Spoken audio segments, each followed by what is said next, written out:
Oke, di video kali ini aku membahas tentang perubahan.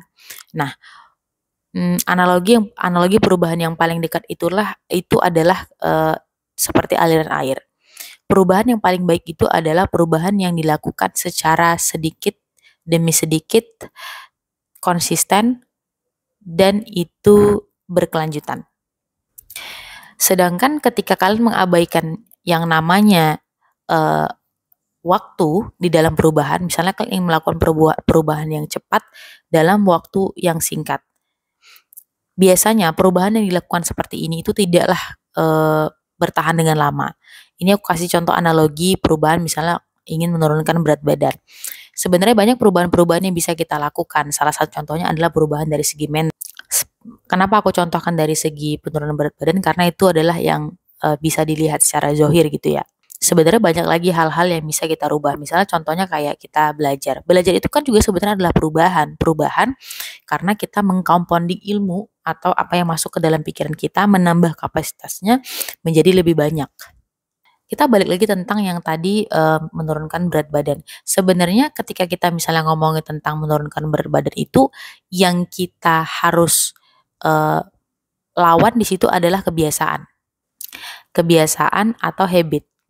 Karena kalau misalnya kita ngomongin berat badan, itu tidaklah sesuatu yang ada di luar diri kita. Berat badan itu sesuatu yang ada di dalam diri kita. Itu adalah di bawah kontrol kita.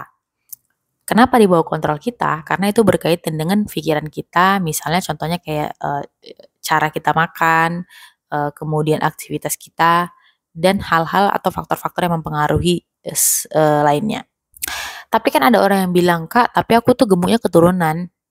Iya, aku paham. Emang ada sih orang yang memang secara postur tubuh tuh memang mereka tuh gemuk gitu ya. Tapi percayalah, ketika kamu sudah belajar untuk mengontrol dirimu, segala sesuatu yang berada di luar dari dirimu itu sebenarnya bisa kamu ubah. Intinya bagaimana kamu mengontrolnya gitu.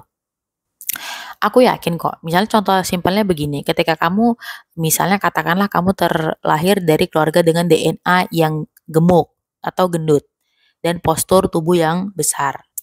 Ya kalau kamu tiap hari lari 5 kilometer juga aku yakin kamu gak akan gemuk gitu. Aku yakin kamu tuh pasti punya sedikit perbedaan dari keluarga-keluarga kamu yang lainnya. Jadi sebenarnya dunia itu memang kadang-kadang tidak adil. Emang iya, emang ada orang yang terlahir dia gemuk, ada yang terlahir misalnya dengan